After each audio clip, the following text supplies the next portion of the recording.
experienced professionals. I'm here to talk about the architecture and design of communities.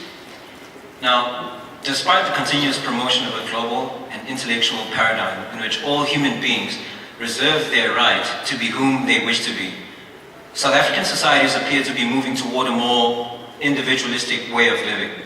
From Johannesburg's gated communities to high-walled fencing of 4-room township houses.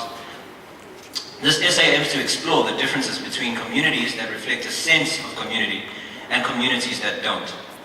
I'll discuss the difference between an architecture that is used to create spaces which give physical protection to its inhabitants and design which allows for the mental safety through the creation of places which allow for more communal behavior.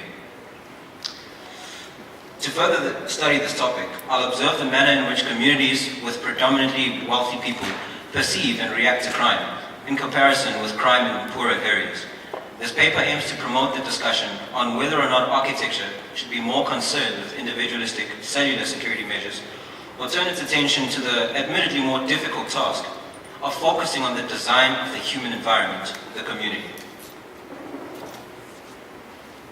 South Africa is a nation with the strength and resolve to overcome any obstacles. This country has survived multiple wars and segregation, and above all, we've had 19 years of democracy without completely destabilizing the economy or being brought into civil war. Along the way, there have been many problems, but in the end, the true South African community has remained. However, despite this relatively seamless transition, the Center for the Study of Violence and Reconciliation reports that every day in our country, 1,900 serious crimes are reported.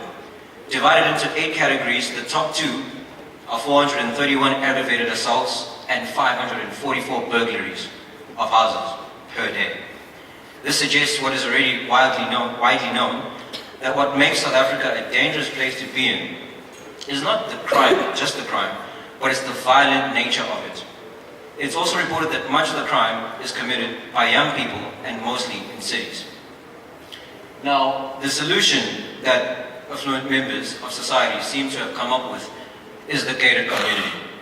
These are places like Mount Edgecombe in Durban North, where residents have sizable houses and beautiful lawns, all usually identical.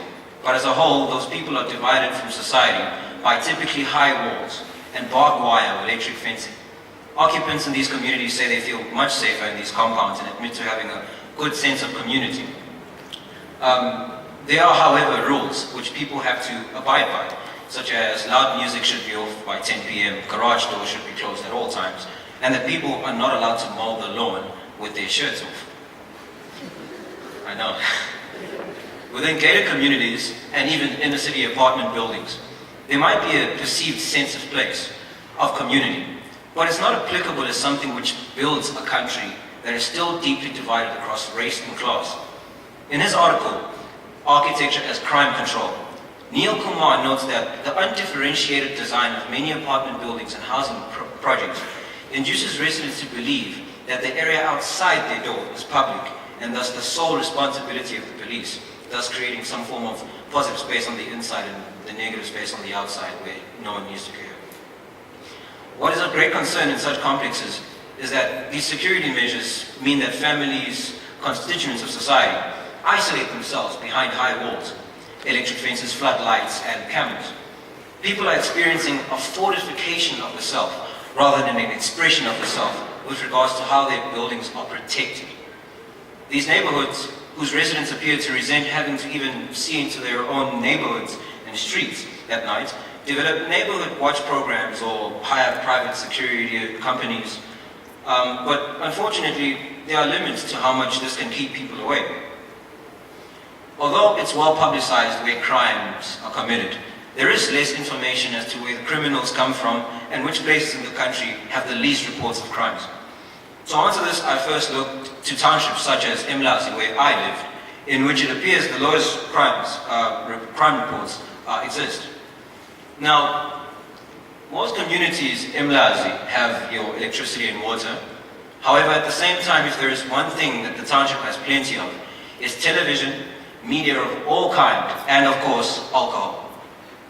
Township dwellers are in the invidious position in which they are highly connected, yet have few resources in forms of access to formal amenity and shopping and employment. Business is largely informal and amenities not always desirable. Near my home in W section, which is what you see right now, there are about 3 taverns within a 10-minute casual walk because, well, no one runs to a tavern, right? There are also as many tuck shops as there are taverns right near each other, and the nearest reliable clinic is a 10-minute drive to V section at the edge of the township. This brings me to my point. Locally established informal businesses have remarkably quicker access to neighborhoods than officials. As a result, township communities are in a strange position in which, although they may consume as much as city dwellers who have unlimited access to immediate and informal shopping, they themselves experience a dearth of development in their own communities. It is also worth noting that it's much easier to acquire a liquor license in the township than it is to set up a legal pharmacy. Despite this legacy, townships have, in a manner of speaking, changed. Now, historically, township dwellers have always expressed a distrust of the police. This is, of course, the legacy which apartheid left behind. However, there is even more to this. Townships have always traditionally had low fences or no fences at all between different residences. A burglar trying to escape after committing a crime then has the freedom to escape without the impediments of walls. Furthermore, police have a slower response time in townships. The attitude then becomes, what then is the use of reporting something that's too late to stop? Along with the consumerism equal to city dwellers, as noted above, township citizens have also turned their attention to matters of security and fencing. Unlike in urban areas, violence in townships has always been high and remains so today. These extant issues are that criminals in townships face much harsher punishment from communities they terrorize than an ineffective justice system. The one communal act in which all township neighborhoods tend to participate in is sort of kangaroo courts, in which perceived criminals are stoned and burned, thus a form of mob justice.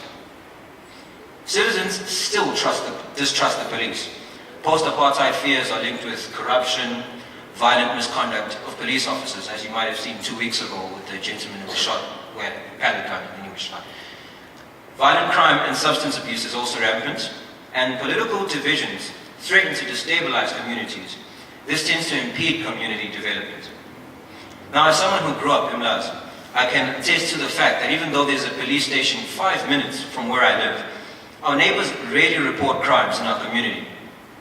What further perpetuates the situation is that the criminals are often people that neighborhoods know and recognize. In many cases, young criminals either start or end up stealing from their own families for money. That money is in turn used to buy drugs or other items. The situation is so rampant that the Durban community radio station Mthunzi is a show dedicated to reconnecting rehabilitated drug users to their families. In this show, young men have the opportunity to apologize to their family members for stealing precious items to sell for the purchase of drugs and other things. In most cases, though, the apologies are to do with the violent nature with which their relationships ended with their families. Whilst the show is doing wonders for society, it indicates part of what forms my proposition with regards to my second question. Township citizens do not report crime, both out of fear and a need to protect their own from a justice system that they don't yet trust.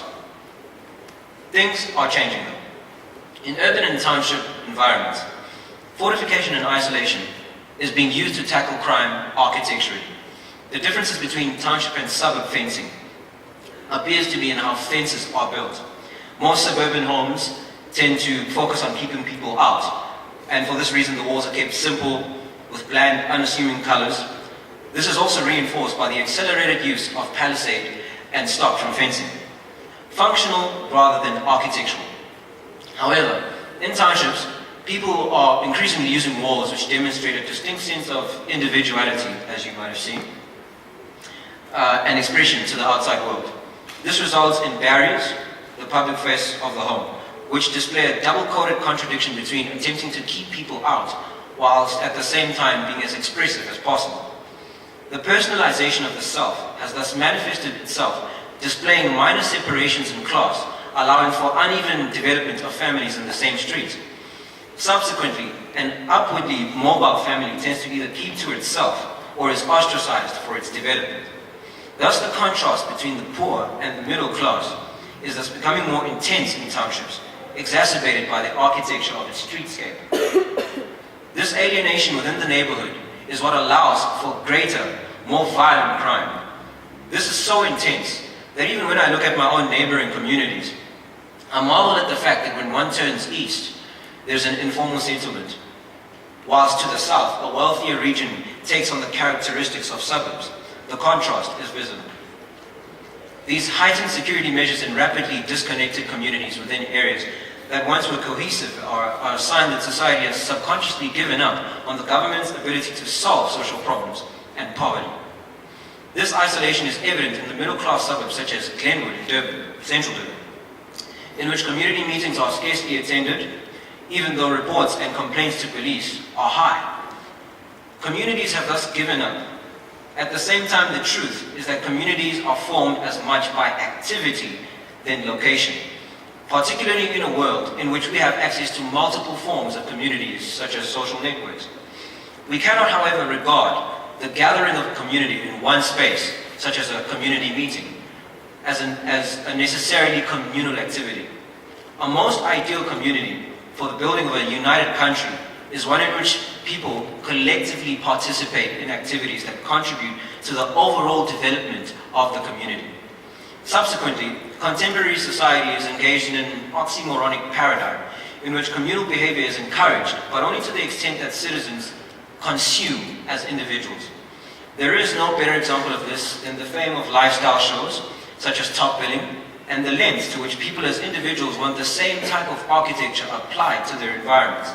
This inclusion of architecture as a lifestyle option thus leads to a simplification of the architect to the masses, as a salesman of the ideal top-billing house, rather than an intelligent creator of a healthy, sustainable environment. How then can the comparison of these two opposites allow for a responsive architectural solution which can support a safe and protective social environment? Jane Jacobs once remarked that the sight of people attracts still more people. It's something that city planners and city architectural designers seem to find incomprehensible. They operate on the premise that city people seek the sight of emptiness, obvious order, and quiet. Nothing could be less true. The presence of great numbers of people gathered together in cities should not only be frankly accepted as a physical fact, they should also be enjoyed as an asset and their presence celebrated. Neil Kumar stated that the design of communities should, 1, create opportunities for natural surveillance by residents, neighbors, and bystanders, instill a sense of territoriality so that residents develop proprietary attitudes and outsiders feel deterred from entering a private space, build communities and avoid social isolation, and protect targets of crime such as women, the elderly, and children. Given the limited protection by the police, whether they are townships or suburbs, societies want to live in communities in which their children may grow up safely. We have to consider more communal methods of dealing with crime. The design objectives mentioned above may be useful tools in turning the tide against crime and, most importantly, dissociation. There are two precautions to consider in order to make communities safer. From our experience as South Africans, together with the general demise of modernist housing approaches in the West, it follows that a one-size-fits-all approach in a multicultural society will fail and is irrelevant. A design process which doesn't factor in community involvement is bound to fail. A community is likely to respond negatively or even reject a design of such a kind. In conclusion, I would like to make the point that to regard all South African towns and neighborhoods as ineffective communities that need to be improved is too simplistic a statement. It resembles the same defeatist attitude which people use when considering security measures and design. This is as much about a habitus, a sense of place, which suburbs can learn from townships and vice versa. People are beginning to demand that corporate entities and members of the built environment become more socially responsible in their projects and designs. Formal business have always been conveniently socially responsible in order to achieve tax breaks. However, it is morally based social responsibility which has it. It was Jacques Fresco who said, to make an architect, you have to put them in an architectural environment. To make a doctor, you must put them in a medicinal environment. To make an artist, you must put them in an artistic environment.